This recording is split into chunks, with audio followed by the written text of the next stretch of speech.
Welcome to the Free Cities podcast. My name is Timothy Allen, and this is the official podcast of the Free Cities Foundation.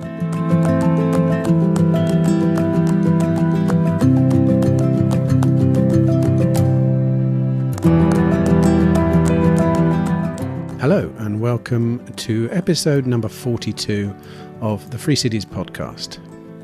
This week's show comes from Montelibero, which is a fascinating project that resides most firmly within the intentional community band of the Free Cities spectrum.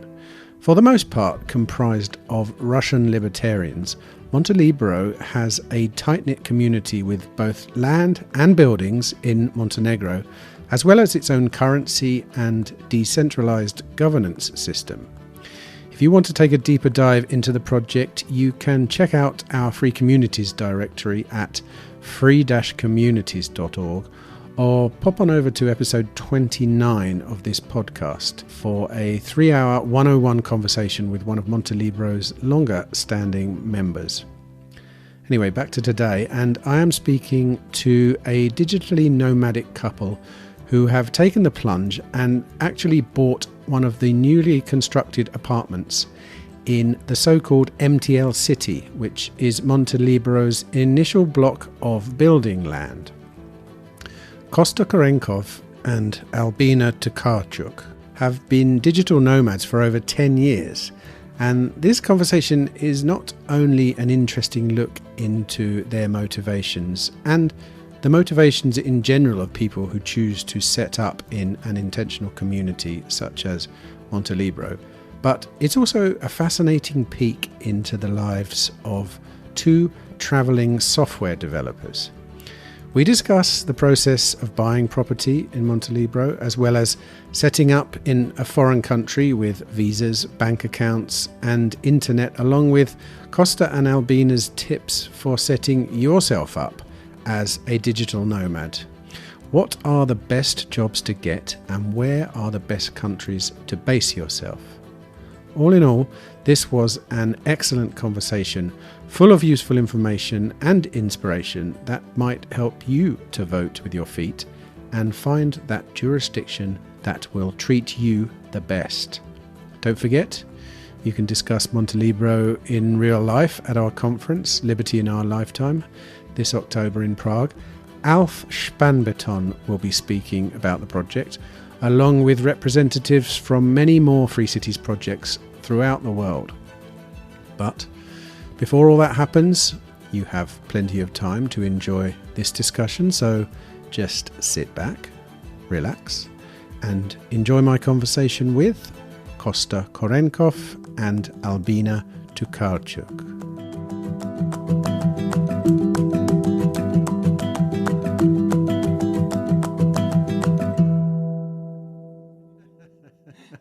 Okay, well, why don't you start then by just telling me your story? I mean, try if you can to how do you end up in a place like this? Like, how do you end up in Montenegro for starters, and then did you just come here because of Montelibero, or it was Montenegro on your kind of radar already? Well, we should start with us moving here last year. And first we actually came because a friend of us invited us to stay over. And he got relocated with his job here in Montenegro. We both been here before, different times separately. I mean, it's a lovely place. What's not to like here? That's what I mean. So what I've realised being here is that a lot of Russians came here anyway. Yeah. Used to come here. You know, you came here to visit a friend, did you say? Yeah. Just maybe for a month or so. But we liked it here. The nature is gorgeous. Everything is great. And it's very easy to stay, you know. And for Russians as well, which became very complicated recently. And here you could just basically stay. Just don't do anything. Yeah, so we left and then we came back in August because we liked it so much. We just figured out some documents and stuff. Yeah, and I think since August, we're resigning here. And here that's the place where our story is a little bit different, because before we came here, I was aware of Montelibero. That wasn't the reason I came here with Albina, but I knew the thing exists because I was kind of interested in libertarian ideas for some years, and I was reading Ann Kaptan. I think you met her yesterday. That's right. Yeah. Yeah. So I was reading her Telegram channel. I was reading some books on like libertarianism in general and in around this area. And when Montelibero started, Ann Kaptan wrote about it, and I was aware something is going on here in Montenegro, and I even followed a little. Like I knew that they started building the road, because lots of jokes about that. How would the road will be built? I've heard that. Yeah, I've laughed about that about 6 times already since I've been here. Yeah. That's. I mean, the guys are really proud of that. And it's. I mean, I saw the first photos of the plot of the land. It was really wild, like bushes, nothing, and the work they done is impressive. I think it was done last year, so it was one of the reasons the Montenegro was interesting to me personally, because I was curious to see what's going on here. But back in Russia, were you interested in libertarian principles already? Yeah, of course. And where were you living in Russia, if you don't mind me asking? Or what situation were you living in? The last years, the place where we last stayed in Russia was Crimea, actually. So we were traveling when the war started. We were in Mexico, and all our possessions, most of the stuff were left in Crimea. And I had a short trip back to Crimea last summer to packed everything in my car and drove back to my family place in Moscow, and then just left for Montenegro. Had the war already started then? Yeah. So you should have been in the army, isn't that right? Like, what? I heard they're sort of making everyone fight now. Is that true? No, not everyone. So they have numbers, the conscripts they need at the times, and obviously there are much more men in Russia than they need in army. And that's kind of creates the tension. You never know. I mean, probably they would need, 10,000 people. That's not much, but if you are one of these 10,000, that doesn't help you. So it's like a lottery or something. Yeah. So I think that's the most not terrifying, but that's what most people are afraid of. You don't know, actually. But last summer, when we came back to Russia for our stuff, there were no call off for army yet, so it was just war. Mobilization didn't start it yet, so it was somewhere distant. Just in Crimea, it's really, the whole territory is blocked, so you can't really freely go in and out by airplane. You can use trains, and then it's super dangerous around. I didn't go there even. What were you doing? How come you were living in Crimea then? Because it's beautiful there. It's stunning. It's an amazing place. I have very little knowledge of I've been to Russia once, and it was just to speak in Moscow. But I have no. Oh no, sorry, that's wrong. I've been to Siberia, but the rest of Russia I have very limited knowledge of. So describe Crimea a little bit more, where it is, what it's like, and what it's like now, what the situation it's in now, maybe. In general, I think it's a lot like Montenegro, climate-wise, nature-wise. It's very beautiful, lots of mountains too. Maybe a little bit colder because of the Black Sea. Yeah. I can't say what it is now. It's a still special region in Russia because of this. It's sanctioned. It was always sanctioned. Since it became part of Russia by Russian opinion. So it was all the big players on the market, Russian market. They were always reluctant to go in there. So, and Russia is like any big country, like modern country. It has big, shops, all the brands, they present in Russia, but not in Crimea. It's not like that. There, you won't see a shops like I don't know, Zara, H&M and stuff. And the big banks, even Russian official banks like Sberbank, they don't have the branches in there. They kind of shun away, and it's kind of inconvenient because it's more like less modern in this sense, but it's in a way romantic because they have their own things in there, and it's outdated, to speak mildly, and and Montenegro kind of reminds me of that as well. Montenegro is like Russia around 20 years ago in terms of modern conveniences.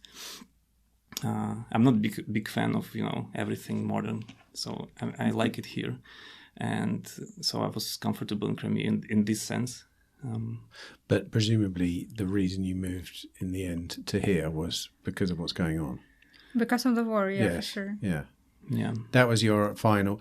Was it something that you were thinking of anyway, or were you quite happy to stay in Crimea? Yeah, it's lovely there. Both of us been traveling for quite a while already, so kind of digital nomads, how they say it nowadays.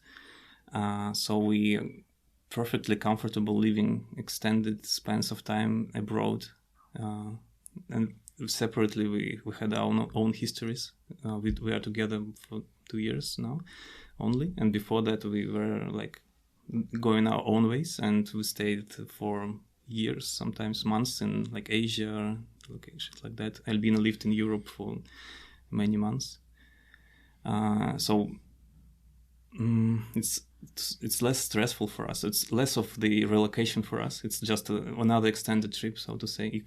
I could see it like that as well. Can I ask what you do as digital nomads? Yeah, with software developers. You're both software developers? Yes. Anything in particular? Any types of things? Or which languages, etc.? It's for me, it's front-end development. So I do websites, mobile applications, mostly interfaces. Uh-huh. And I think Kosta is more of a full-stack developer. Yeah. I do everything except machine learning and like very low-end coding, like close to hardware.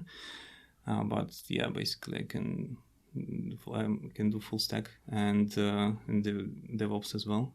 And I mostly use TypeScript if you're interested. But before I used many other languages like Rails, Python. I had a small career being a Java developer in a corporation in Russia.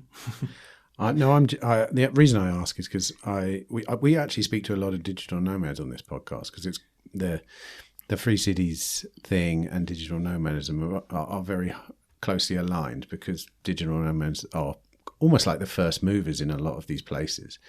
You kind of have to be often, and myself, I'm like 52 now, but I travelled I've travelled most of my life, but I travelled properly like a nomad for probably about 3.5 years if you add it all up. But I was an analog nomad, and one of the problems we always had was making money on the road. So looking at the opportunities that everyone has now, I'm just super jealous to think that you could have a profession like software developing and go anywhere you want, quite literally. And it's such a great and phenomenal opportunity. So it looks like you've chosen Montenegro for the next amount of time, let's say. Is that right? I mean, you've bought property at the MTL site, haven't you? Yeah. They're currently being developed, but not as in a piece of land that you're going to build on, but an apartment in the building that's being built currently, which I've been up there to see. It looks quite nice. Yeah. So this is the first building, which is already, I think it's done by now. That's where our apartment. So tell me why you did that instead of just buying an apartment in Bar or something. Like what's the Firstly, we wanted some place to drop our stuff while we're traveling, like a storage unit. Yeah, for sure. In general, we wanted some place to come back. It's you know how tiring it could be when you travel a lot. Yeah. And Montelibero seems like a great place to be, great people to have around. And I think it's a combination of those two factors. Like first you have your own place to come back, and then you have people to spend time with, which is also very important while you travel. You just, lots of people there, randos, right? You pretend to be friends for a couple of weeks, but it's not the same. So the ideological side of it is a strong component. Yeah, of course. Yeah, personally, I would love to contribute more, help more, Montelibero more than I do now, and still looking for ways I can do that. So that was a factor. Also, we're not still sure, maybe not now we're more sure, but before we were not sure where we want to go, where we want to, stay in this country for like years. And because of that, we didn't want to invest lots of money, and the price of that apartment was below the market. So that was also a factor. Can I ask how much it was? You don't have to tell me, but I mean, it's all public. Is it? Okay, well, how much was it then? So the original calculations was 27k? 27k euros for 33 square meters. Yeah, 33 square meters. That's 1,000 square feet. Oh, that's pretty good. Yeah, but the... and do you get to plan it yourself? The rooms and, and stuff? It's just 33 square meters. Yeah, but you've got to put a few walls in there, haven't you? No, actually we just... Are you just going to leave it open? Yeah, our neighbor, he has like a similar apartment, but like mirrored. So he decided to make a bedroom. So he put a wall for that. But we didn't like that because it's too little space. So we decided to cram everything in one space, but make it for us, so for our needs. So we spent a lot of time working. So we need a working place. We don't spend much time in bedrooms except sleeping. So it could be smaller. We don't need it like be separate room. So we incorporated things like that and come up with the project. How about the internet up there? Presumably you need super fast internet. Well, we're not, uploading videos on YouTube, so not that fast. If it's convenient to have mobile internet, and I also hoped that it would be solved by the time when we move in. Yeah. I mean, or at least they use Starlink here at the clubhouse, don't they? Yeah. That's always available, isn't it? Yeah, but it's not official, let's call it this way, because officially Starlink, it's not in Montenegro yet. They're coming. Yeah. How does that work? I thought you just point a satellite at the sky and get Starlink. And then, the borders and political people coming in. How do they know? It's. I think it's about retranslation. So you need to to have a better signal, you need to put a translator here. And the closest one, I think, in Sofia, in Bulgaria. So it is supported here, but for some reasons not in Starlink as a business, not only as a software. But they are using it in this building already, so it must be possible. There are two types of packages you can buy with Starlink. One is domestic, and this one you cannot use here because you have to use it in Bulgaria because the package is the set is registered in Bulgaria, but they have a roam, like a kind of roaming you have with your mobile plan. They have a roam, I think, and it allows you to use your Starlink set abroad, but there are limitations. I think every 2 months you have to come back to your home, the country where this thing is registered. I don't know. Don't ask me. We still hope that it's not gonna. It's not true, and we can just use it like that.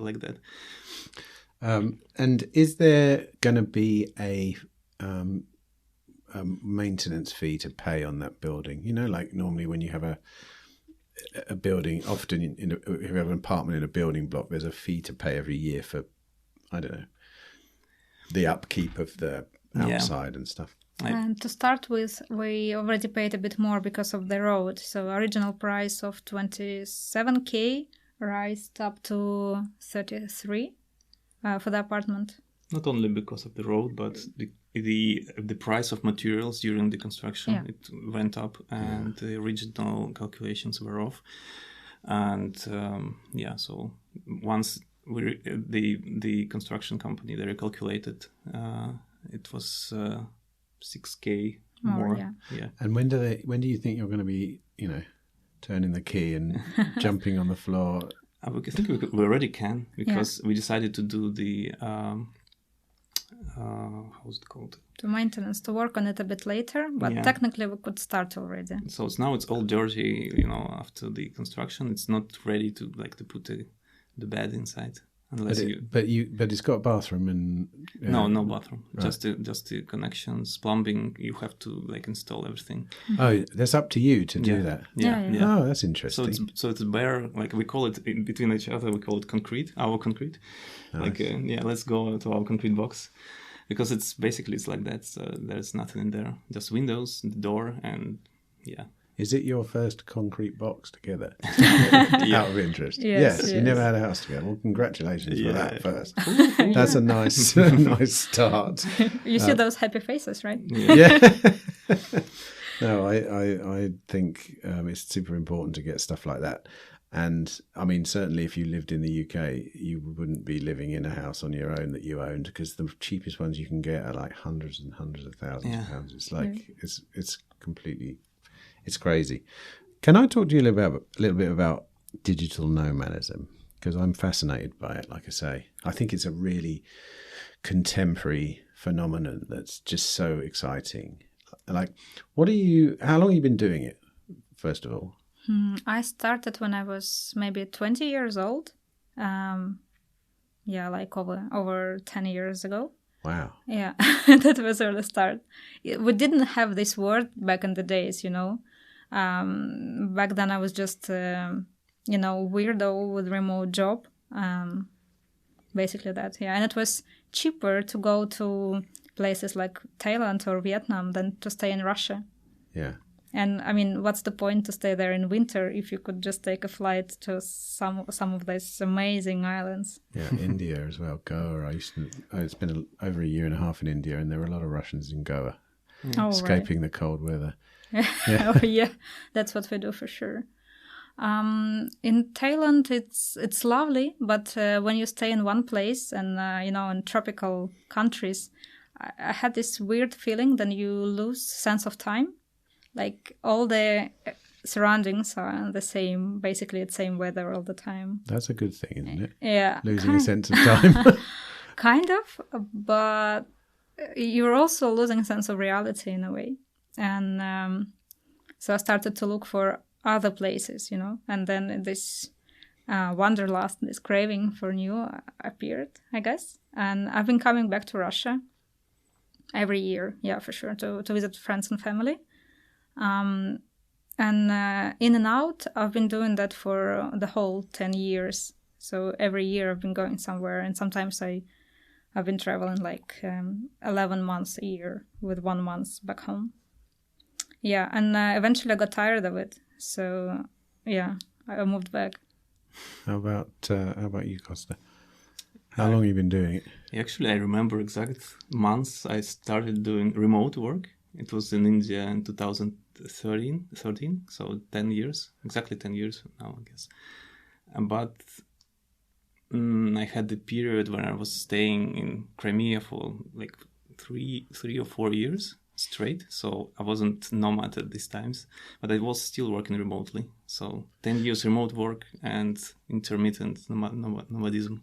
Yeah, but I think when you do that kind of work, I would class your time in Crimea as you being a digital nomad, because if I went to Crimea and lived there, I'd feel like I was still traveling, and that's the experience I've had traveling. Is the first trip I ever did, I went away for it was 18 months. I went to Southeast Asia in 1989 or something, and when I came back, I just felt like I was still traveling, and even in my own country, because you get into a habit. I mean, obviously I wasn't a digital nomad, so I didn't actually work. I did work. I did a bit of English teaching and stuff. But really, your days were filled with just stuff. You know, sometimes just doing your washing could take all day. You know what I mean? Like, you know, so there was a stark contrast between traveling, which was you just living your life, and working, which was the stuff you did back home that was kind of boring and 9 to 5 often and things like that. But so how is it to be working at the same time? I mean, is it a bummer to have to do to do work, you know? Sometimes, yes. And this is actually a big misconceptions that nomads, digital nomads, are these guys with laptops lying on the beach under the palm tree. It's not like that. First of all, it's uncomfortable to work on the beach. The sand goes everywhere. Yeah, it's hot. You can't see anything. And so I remember I was in Vietnam with a big group of people from Russia. They were just like on, call it conference, just a gathering. And most of them they have their jobs in Russia, and they just came for like extended holiday. And there was this conversation, oh, you work remotely, how lucky are you? And this is a dream, but it was Vietnam. It was sunny days. They were always somewhere hiking or like going to the beach. And I was sitting at home working. So sometimes it could be disappointing. Depends on what you do. I mean, if you work on your own project, you can have your own schedule. If you contract for someone and you have hours, then kind of sometimes it could be disappointing. Do you both work for someone specifically, or do you work through one of those aggregator websites that get you work, you know? It's a product development, so we both have our projects, and they're the main ones we work on. Yeah, when I just started remote work, I briefly worked on Upwork, this freelance platform. Yeah. Maybe made 6 jobs and stuff. And then I met one client who became my friend. I'm still friend with him. He's building a boat now in Croatia, actually. And he introduced me to Bitcoin, and we worked together on his startup. He had a startup. He wanted to make Bitcoin work on a feature phone, like old Nokias, without pre-Android era. So we use SMS and custodial wallets on our servers. They're doing that in Africa at the moment. Yeah. Africa and Philippines, they were our target markets. And did it happen? That one? There were pilots. I think the big problem with these projects is cash out. So if you have Bitcoins on your phone, you cannot pay with it in your market. You have to have money, and you need lots of merchants to do this kind of very similar to what we do here in Montelibero. When you have Euro MTL, the stable coin, you cannot pay it everywhere, right? You need euros. And if there are not enough facilitators who will convert, it's inconvenient to have Euro MTL. And we had the same problem. So we needed a lot of local businesses. In Philippines, that was the first market to convert these bitcoins for what was their currency name for their the Filipino begins with D, whatever. Yeah. So we have something worked, but it was a failure anyway. And then cheap Androids came. Everyone can afford a cheap phone with a proper operating system and applications, and it was kind of. But that is a big market in Africa at the moment. I think it's called Bitcoin Ekasi, isn't it? And they have developed a way to send Bitcoin on old Nokias. But like you say, it needs a circular economy. I didn't think of that. Yeah. You can't get Strike on your phone and cash to USDT or whatever, cash out and spend it and send it to your bank account. Yeah. But it does work. I mean, you heard it, didn't you? In Kenya, there was a M-Pesa. Yeah. The mobile phone minutes. Yeah, it's the same theory, isn't it? And that is a massive market now.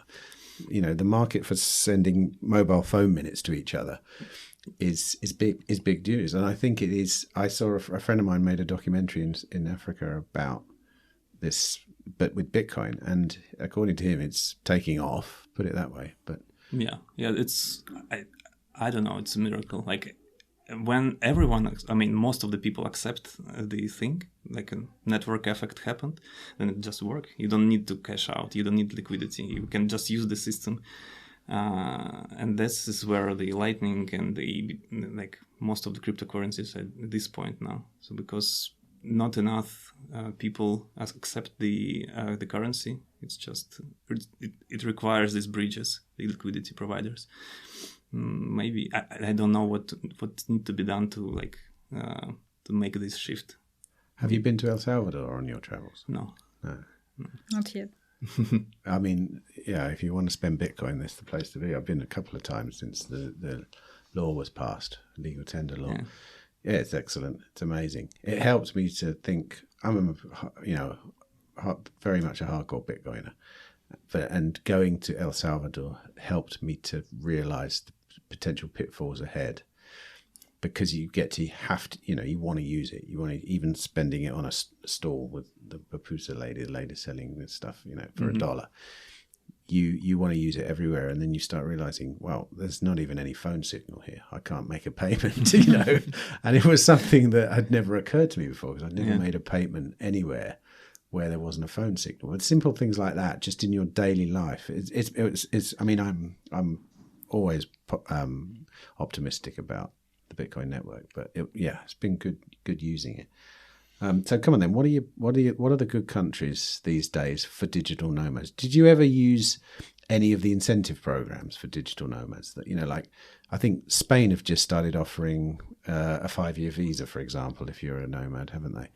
And they do. Yeah. Did you ever utilize any of those things over the years? Currently, we're in process of getting one in Montenegro. They also started this program recently, just in the end of last year.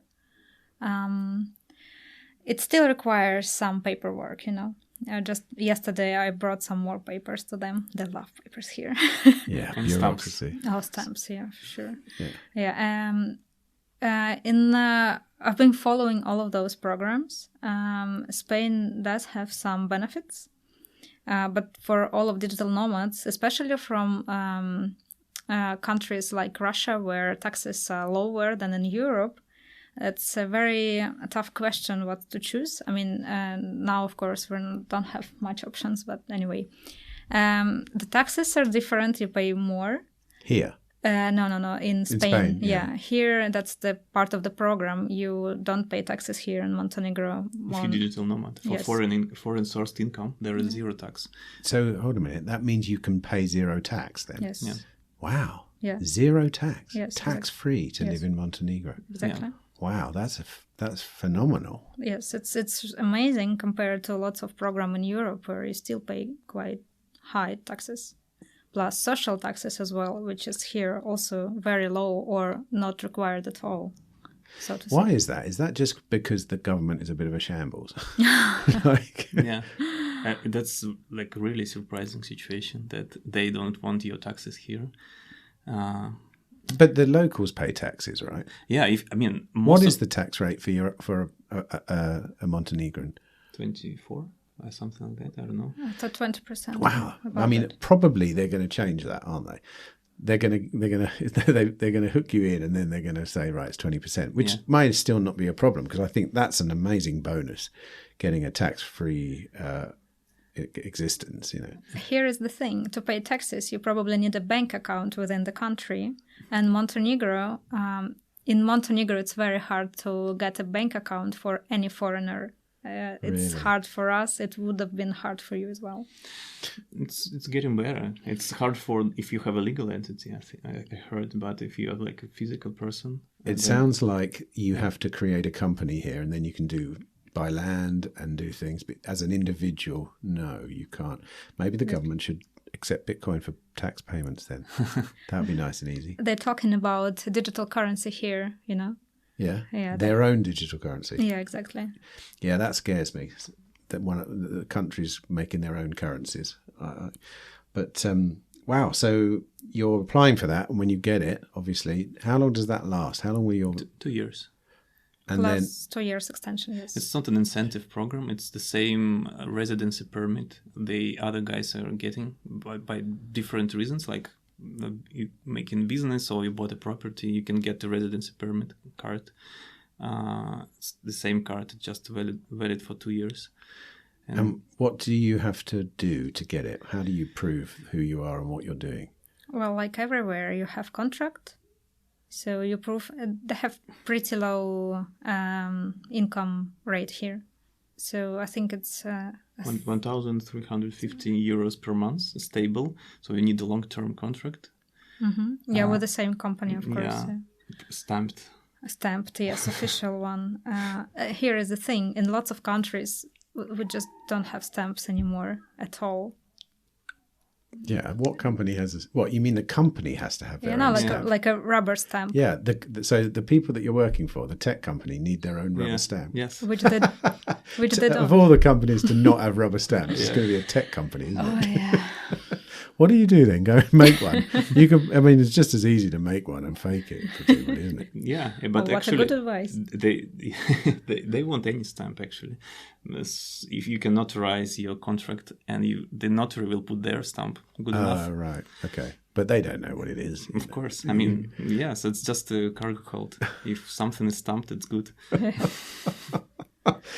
Wow. So, okay, let's go back to my other question then. Where are the other good places to be a digital nomad that you know of? Presumably you have a lot of friends around the world doing various things. I can say Mexico is a good place to be digital nomad. But recently I realized, Portugal is very high on all digital nomad lists. But I doubt it's a good place now because of how many people moved in. Prices went up dramatically. It's really crowded. And I don't think it would last for long. I also not a big fan of Spanish program as well. They have very dubious a list of documents. And that's one particular document saying that you proven that you're paying social tax in some other place, which this particular document just doesn't exist in lots of countries as well. What do you mean social tax? Like social security. Is that for your... Yeah, okay, right. So they require you to show them that you pay those taxes, which does not exist in most of the places. Okay. Yeah, and it's really tricky. But also, if you're moving there, presumably you might not be doing that anyway.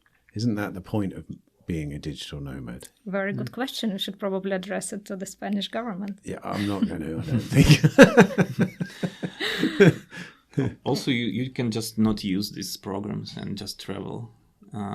It's easier if you have a better passport. I mean, not better, but different passport than Russians. So if, for instance, if you can live as a tourist in Europe, good for you. You can stay as a tourist. Tell no one you're working. I mean, not an advice, by the way. I know, but you're limited. But in time at that. I mean, for me personally, for example, because we left the EU, I think I only get 3 months. Yeah. I mean, used to be able to just walk into Spain and settle down and do whatever we wanted, but now it's 3 months, and I know there's lots of ways around it. Yeah, of course. But still, if you don't want the hassle of ducking and diving, as we say, the official, it's much harder. I would obviously in Spain take that 5-year visa, isn't it, for digital nomads? Yeah, I mean, you have to be a fan of paying taxes as well. So if you're not, then you better I'm astonished that it's here. I mean, what a good move that is, coming to a lovely place like this and having a tax-free existence in a cheap place. Yes. It's not like you're going to Dubai and a beer costs $5 or whatever. A beer here is like $1 or a small one anyway. It's that's a really shrewd move. Are there many people doing it? There are, it's popping up because it just appeared recently. So it's definitely popping up. But here's the trick: the place you came from, you have to make. They don't want. They may tax you. So if you from UK and you live here, and then you say hey guys, I'm living in Montenegro. I'm a tax resident of Montenegro now. They may have different opinion on that. I know, yes, they would. If you own property... Yeah, or have a family there. Yeah, or you're always else. classed as a tax resident. But if you're a digital nomad, the rules in England are how much time do you spend in England? So if you're, and it's like however many days, I don't know, anything more than a certain number of days and you get taxed at source. Yeah. But you wouldn't, if you just came here to live like you guys, you'd be tax free for sure. Yeah, but that's... in Russia, it's the same. The tax residents of Russia are those people who spend like half a year in the country. But I think if you spend less, but you have your, like, they call it point of life or center of life interest or something like that. It's still in Russia. Like maybe you have your family or business in Russia. Like your business may stay in Russia, but you physically stay elsewhere. In business space, it's access no problem. But you kind of say you are not tax resident of Russia anymore. They could say that you are still tax residents of Russia. Yeah. So I mean, you don't want to mess with government. You're absolutely fine. You're young, free, and like you can go wherever you want. It's phenomenal. I mean, what are your long-term plans, or don't you have them these days? It's a complicated question now. Yeah, one thing you want to have when you digital nomad is you want to have a base, the place you return after the trips, however long they are.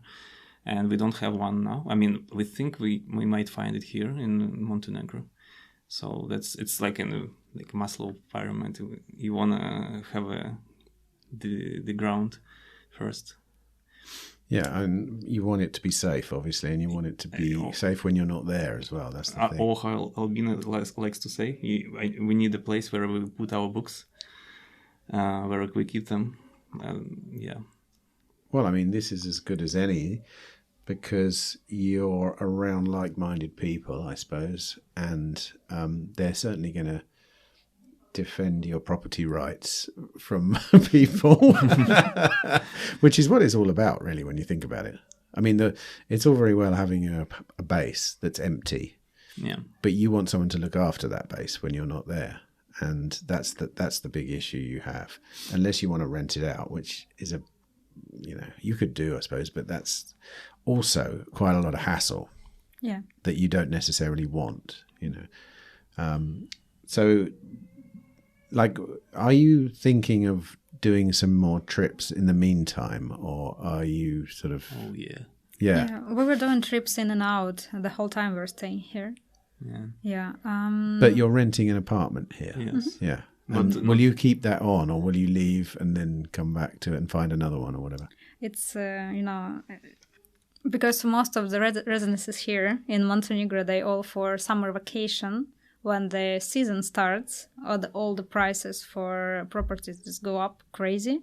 So we're leaving our place where we live now for summer.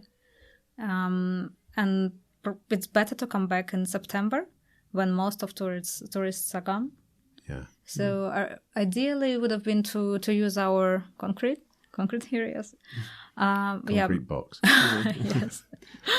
Lots of people, of course, they're having the full year rental contract, but we decided not to. So for summer, we're moving elsewhere for exactly... Where are you going? I'm going back to Russia, We have no plans, actually. We have some plans. They're very vague. I have plans. Yeah, last winter we wanted to spend in Uruguay, but we never went there. Maybe next winter. How many countries have you been to? Or like roughly? Over 60 for me. I stopped counting. Doesn't matter. 60? It's way less for me, but I don't know how to count. I've never been in many countries in Europe even, so never been to France, never been to Italy. Right, we're really close to Italy. You can just go over there now. Yeah, so I'm not that much, but I've been in Southeast Asia. I was in in lots of countries, in Australia, things like that. But in Americas, the last January, the first time we've been in Americas, in Mexico. This is it. January this year? Last year. Last year. Yeah. Yeah, I was there in January last year. I took my family, well, when the lockdowns happened, we were like, come on, let's go.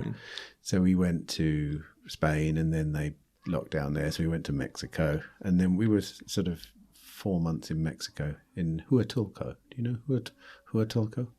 South, the kind of mid-south coast. Really lovely. It was amazing. I mean, really loved it there. But then El Salvador opened up, and we were always wanting to be in El Salvador because we're Bitcoiners, so we went over to there. But what's your favourite country then? Russia. Really? Yeah, you've been to Russia, Is right? that, yeah, but it has everything. Yeah, but I've been to Russia, but that's like saying I went to New York, therefore I've been to America. I went to Moscow to do a speech for like the weekend, and I went to Siberia for nearly a month. I travelled with a Nenet family on a migration in midwinter. So I've seen like a very cold, horrible town, and then nothing, the tundra. And then Moscow. But I've flown over Russia many times, and it's incredibly vast. You can drive, you can fly for hours and just see trees constantly. So I have, like I say, but you love it. I love it a lot. I'm from Siberia originally, so where are all the trees you saw? Right, which is like northeast, is that then kind of? I'm from Novosibirsk, which is south part of Siberia. We call it capital of Siberia. All the trees are taiga. The taiga, yeah, forest. It's huge, right? It's astonishingly big. I mean, people that say we're running out of room on the earth for they just know what they're talking about because they've never flown over Russia. And then they say there are like forest fire in Russia, in Siberia is size of France, and it's still just a tiny little bit of it, yeah. Don't they say that Siberia would be the third biggest country in the world if it was a country? Oh, yeah. Yeah. Yeah. It's that big, isn't it? Yeah, it's... I always made this joke with my friends that when we were going for a weekend trip is like 1 kilometer south. That's the length of my country, basically. Wow, so you would. So obviously not at the moment, or even now, would you say? Like, what's the vibe in Russia? Like, what I don't get to. I don't speak to a lot of Russians, put it that way, and all we hear about currently on the news is, what's happening. Russia's bad. Ukraine are good, and blah blah blah. And it's obviously not true. Like, tell me something about Russia that I'm not hearing. Well, I haven't been there since last summer. Kosta been in February, right? This year, yes. Yeah, but for me it was surprisingly scary, normal. People walking around, they drink coffee, they have fun with their families, and they just live their lives. That's how it is, and it is surprisingly normal, right? But I mean, it's a vast country, though. The fighting is happening in one small part of it, isn't exactly. it? I've been in wars before as a journalist, and you can be one street away from the fighting and people are drinking a coffee on the street. You know what I mean? It's like, let alone, like in Russia where you could be 1,000 miles very easily away, It's very easy to distance yourself from that, of course. But general impression that everybody is just trying, to keep their voices down somehow. So you don't shout about it, But sometimes when you just open the news, you want to scream, and then you couldn't. And I think this tension, you can feel it in the air. Is it? So it feels quite oppressive. Is that another way of describing that? Yeah, I would say so. Like, how is it to be Russian in Russia? I mean, are you careful what you say? Are you worried about who's listening? Are you, I don't think it's that dangerous if you're not like a famous person, at least slightly famous, or you got in like a bad company of random people. I think nothing really changed. I don't know if it's good or bad, controversial. I mean, people just living their life like everywhere. They struggle to get money, to get their relationships, to build houses, raise kids. How about? But fun. Presumably, the media's pumping out the war constantly on the TV, and no? No, not in Russia. Really? Is that right? It happened somewhere very distant. I wouldn't say it's on the news all the time. Actually, I've just remembered something. What I remember about one of my trips to Russia is I turned on the news, and I've never heard of so many bizarre murders all happening on the same day, right? Yeah. And, you know, like there was someone who'd eaten the remains of a body, and then there was someone who'd shot, and I was thinking, how can all this happen in one place? And then you look at the map and you realize it's like saying, here's the news for Western Europe and blah blah blah. You know, it's like such a vast area. Of course you're going to get all these weird things happening across Russia, but like, yeah, I'm surprised. I thought it would be something, you know, like in the UK, if during the Iraq War or any of those things, it's all that journalists talk about. It's the biggest thing in the world. And in fact, you know, I mean, I don't watch the news anymore, so I don't really know now. But I'm certain that when it started as well, you know, it was front page all the time. You know, Ukraine. It's the same actually, but what they're saying is different. So the Ukraine is on the news for sure. I mean, I'm not watching the news as well, but it was on the news since, I don't know, at least since 2014. Every time and every almost in every news reels there was something about that. Now I would bet it's always about Ukraine, but in totally different manner. So the opposite side, like we are good, they are bad. We are like our boys are fighting for your freedom or something like that. For sure, yeah. The propaganda machine. So how about you, Kosta? Favorite place? Oh, Russia, Mother Russia. Yeah, like I would love to live with Russia, but I can't get my head around how is it possible anymore? Because with the government we have, I would say that the best place to be is the one where your friends are and where the community you want to participate in is, and the weather is nice. Even the weather is secondary, because the people is from these years of traveling. I get that that's the most important part is the people. Even in the worst place in terms of nature, if you have people you want to be with, then it doesn't really. I mean, it's inconvenient to have like cold weather all the time or something or rainy, but it's not that important. And the other way, if you like living in a paradise, but there are no people around, what's the point? Unless you live full time on the internet, but that's not that fulfilling. I want to talk about that actually, because I've had a few interesting conversations recently with people about online communities manifesting in real life, which is very much part of kind of like, you know, our organization, Free Cities. You know, we meet people like that all the time, and I'm actually one of those people, because everyone I know now I met online. When I actually think about it, because I live in rural Wales on a very remote house, pretty much in the middle of nowhere, and my neighbours are just neighbours like that, because they're very, you know, they don't share much with me other than that we're neighbours and we do neighbourly things. But my real tribe is online, and now it's kind of everywhere we go we're just meeting with those people we met online, and it's quite easy to hypothesize that, well, like this place is basically an online tribe that's manifested in real life, isn't it? Yeah. That's correct. Yeah. Like, so what do you think about the theory then that going forward, you know, this is going to happen more and more and more? Is that something you've noticed in your own lives? I mean, how did you hear about? Oh yeah, you came here independently, didn't you? Yeah. But how do you feel about that theory then, that the new well, I suppose if you track it far enough, the new countries of the world will be formed on kind of ideological grounds or you know, like whatever tribe you come from online. What is your tribe online? Probably coders and libertarians, is there? Partially, yes. I think in general it's inevitable future for us, and I hope all the borders and governments as we know it would disappear because it's somewhere from ancient ages already. As you can easily see, doing any bureaucracy. But what you say about communities, that's it, I think.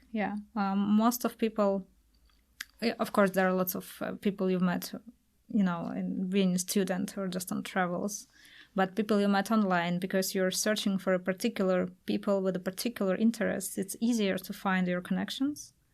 I do believe in it. And I've been proven that's true many times. We actually met online in one of these online social network group. And it was very easy to connect. It was like a pre-screening, the way you filter out completely non-matches. And then maybe if there are higher possibility you'll have a match in whatever terms, like a friend or a partner.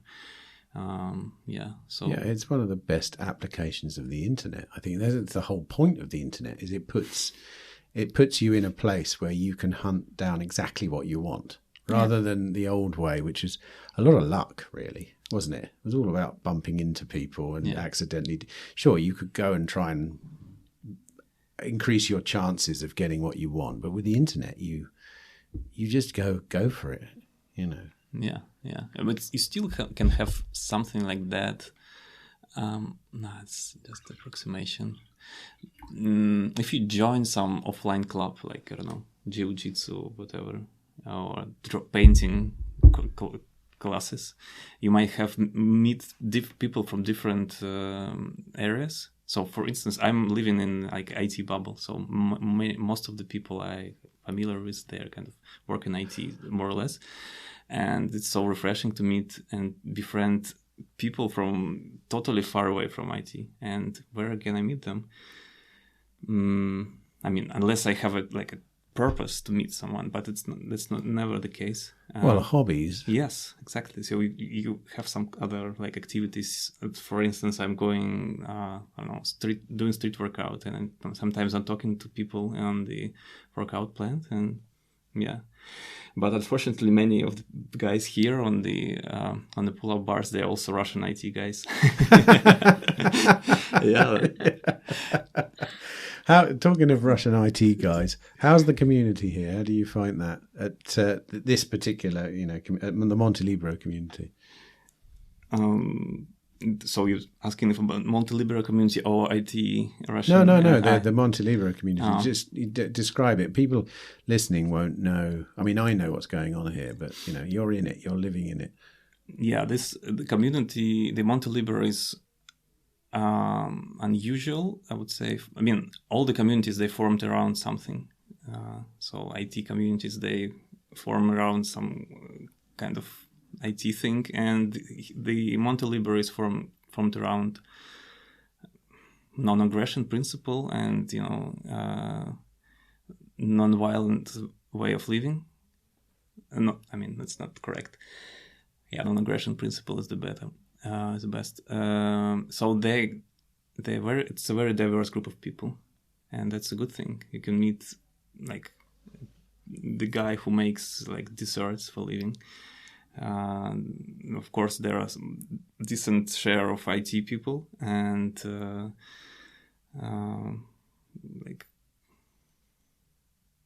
IT, unfortunately, is the best job to travel with these days. I would have thought. Really, it's the easiest job to travel with, isn't it? You could be a chef and you can travel all around the world, but you've got to find a restaurant that wants you. Whereas as an IT person, or as long as you've got a laptop and an internet connection, you've got work wherever you are.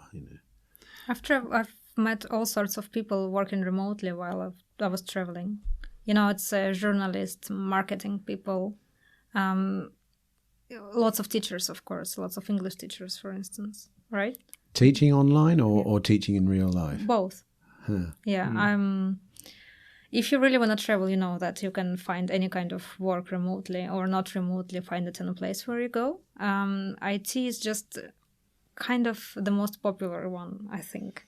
But back in the days, it wasn't like that. I would say lots of professional poker players. That was the big tribe as well, right? Poker players? Yeah. Really? You can do it remotely, right? Oh, online poker. Yes. Exactly. Right. Lots of professional Can you players. make money doing online poker? I thought it was kind of rigged.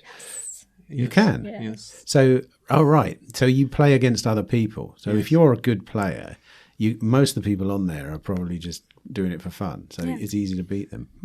Yeah. Just today, I talked to my friend who actually met on the trip.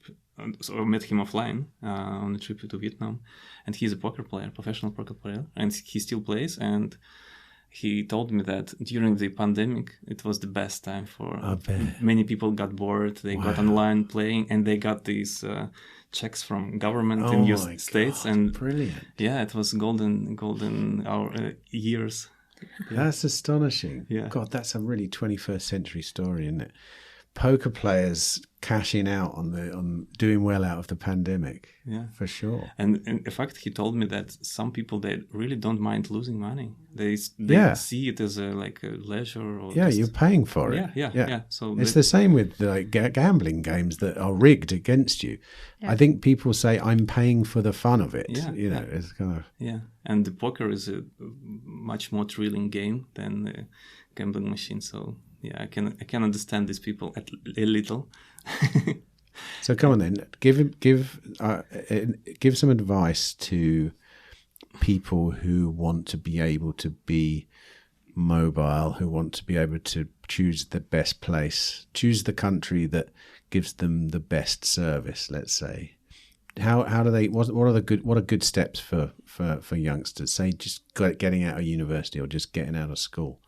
I would say you need to describe for yourself at first what's the most important things for you, because for lots of people it could be consuming stuff, could be infrastructure, could be nature.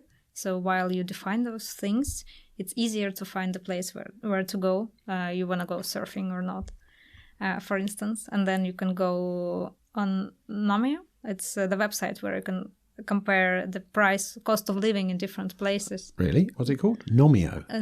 Like number, nom. Nom? EO. EO.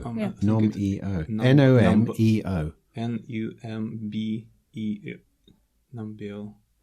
I'll put it in the show notes. Yeah. But something like Numbeo. Numbeo, yeah. So with this you can compare cost of living in different places. And if you know that you could easily make online, somehow, let's say, €1,000 per month. That's all right to live in most of the places.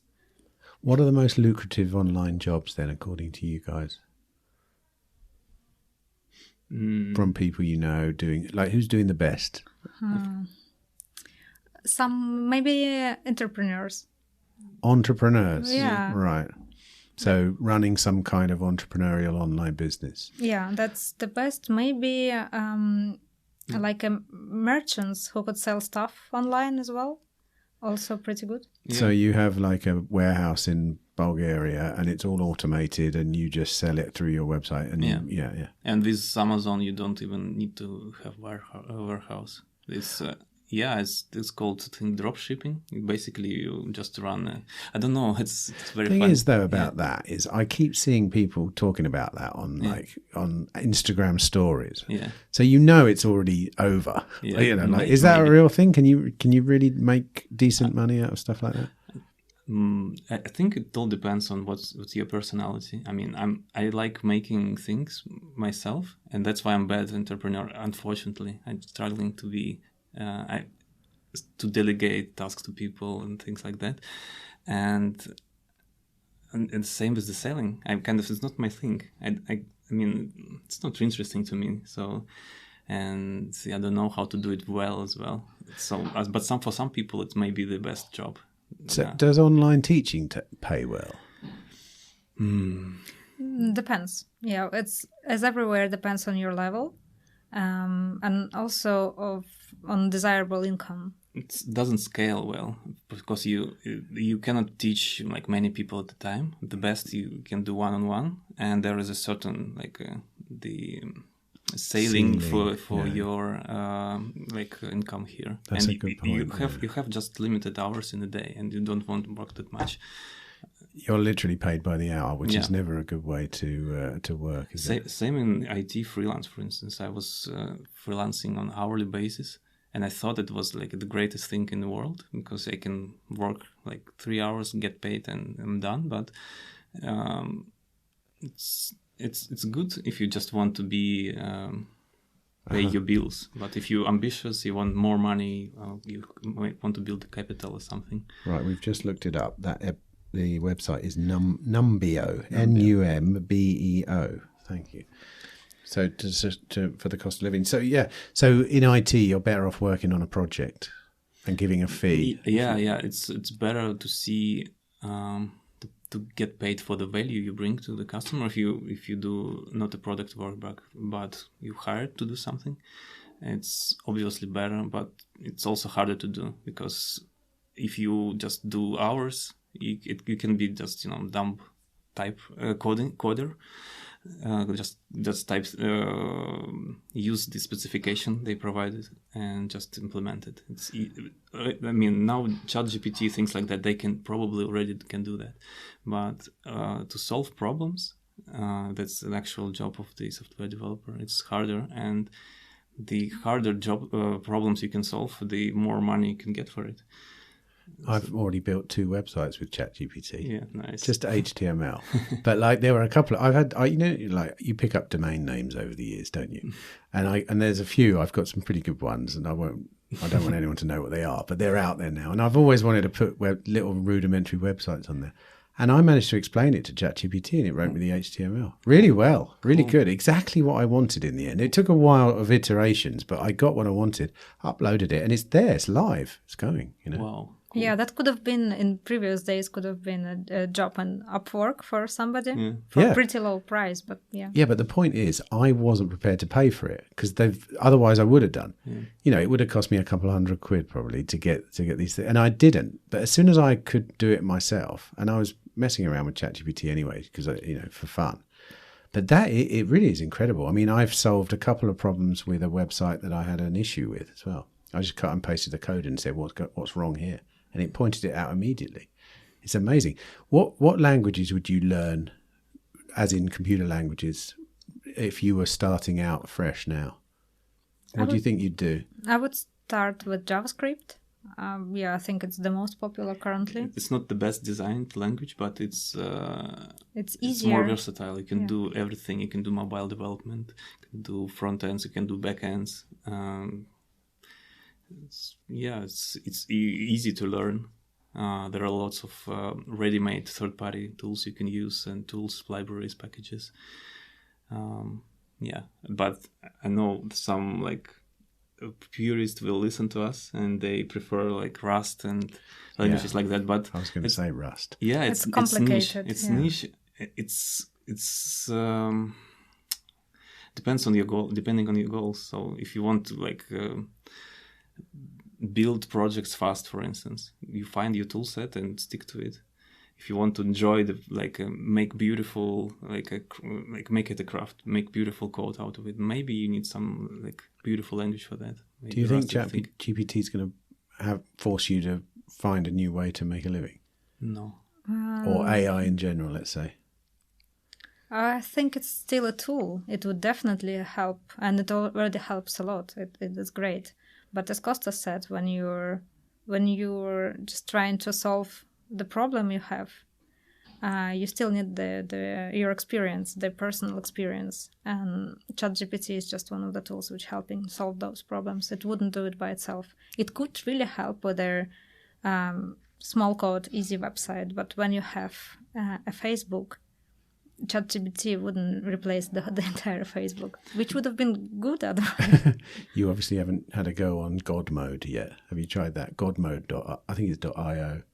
You create it answers its own questions. So you can say I asked it some really complicated stuff the other day because I thought I've got a set of challenges that I give AI to see whether it's any good.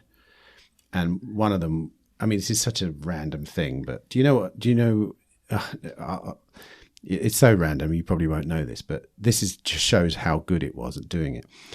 But like I say, I'm really interested in Bitcoin, obviously. Yeah. And I've been I'm interested in markets and how buying and selling of Bitcoin affects things, etc., etc. And there is a futures market in Bitcoin called the CME market, and it's only open during market hours. It's not 24 hours a day. And sometimes when the market closes and reopens, the price is different. And it creates something called a gap in the price. And price often trends back down to those or back up to those gaps, right? And I asked it the other day, show me all the unfilled CME gaps from the history of Bitcoin going back to 2008. And it took a while, but it found it. Yeah. So it went online. It found a website where it could get free data. It analyzed the data and came back with me and showed me all these times. Now, if you ask ChatGPT that, it hasn't got a clue. It first of all says I can't go online, so you have to rephrase it. Imagine I'm a person who gets offended when a ChatGPT doesn't go online. Like it's so annoying, isn't it? There was a great meme on the internet yesterday. Did you see it? Do you know what HAL 9000 is? Yeah. You know the computer from 2001: A Space Odyssey? Yeah. There's a famous scene in it at the end where Hal won't open the door because Hal's not allowed to kill. And the guy wants to kill himself. I think it's that. Anyway. And the meme is, he says, open the hatch, Hal. And Hal goes, I'm afraid I can't do that. And she says, imagine I'm the son of a guy that owns an opening a hatch company and you're showing me how to run the business. I spend half my life trying to convince ChatGPT to do something for me in a stupid way, but it's very funny. So you don't think you're going to be put out of work in the next 5 years then? And it's not a real intelligence; it's a large language model anyway. So it will definitely solve many problems, easy problems, maybe more difficult problems someday. But I don't know. It's not an AI. It's a different thing. But presumably, and taking myself as an example, in the fact that I've made a couple of websites that I would have paid someone to do if I really wanted them, it's going to eat into your business, presumably. Yeah. So what are your plans? Have you got a method or a tactic for sort of mitigating that? I think maybe you want. Yeah, sure. We had similar with books, right? When we got ebooks all over, when we got Kindle and stuff, we were saying that the book market, as we knew, is just going to disappear. Nobody is going to buy books, printed books, I mean. Now, I don't know, 20 years later, we could say that it's still here. It just became different. We still buy books when we go on train. We still buy books as a gift, and we still keep books at home because we just like the cozy nature feeling of it, which we don't have with a code, right? But a human written code is very different from what ChatGPT does. There were different approaches to generate code before as well. The thing is, it's very hard to debug, and to a lot of complicated things, it just couldn't support it. So for a certain part of the market, there will be always necessity of human solving it. So I think the product development, as we know, it would definitely change by ChatGPT for cases like yours, 100%. But on a certain level, as with books, it would still, we still need human to be able to read ChatGPT generated code. So I think, it would change the market, but it's still a tool. So we would still do programming ourselves. Do you think much about... God, you were about to say something then. Yeah. I think we need to adopt using these large language models ourselves. So the developers who refuse to use them, they would probably be out of market, because the developers still like meatbags who use these models, they will be much ahead of them. So just collaborate, not compete. Do you think much about the far distant future? Like 20, 30 years in the future. Like, what do you talk about? What you imagine for technology and for governance? Like what? Or maybe I should say this: what do you wish for? Like, what would you like to be doing in 30 years, and how would you like to be living? In terms of technology or just in my imagination? Both. No, but it has to be realistic. Yeah. Realistic. I would say I will be on financial independence, so I will be able to do what I do now just on my own terms. I would still do some programming for fun, because it's still fun. I do picture a house, because, working on your own property, on your land, it's a great opportunity to do so. And of course, it's better to do when you're surrounded by like-minded people. I would say traveling is always a big part of our modern life. So that would have been also great. In terms of technology, I would say interfaces would change. So instead of these big, ugly phones, we would have these smaller things. Transhuman things? Could be. I don't believe in 30 years, to be honest. It's very good TV show and a book, Expanse. It's about our future when we colonized Mars. Expanse. Yes. Expanse. No, yeah. I don't know that. Oh, it's great. Yeah. What channels? What's it on? Netflix? I think so. Maybe some must be Netflix. Yeah.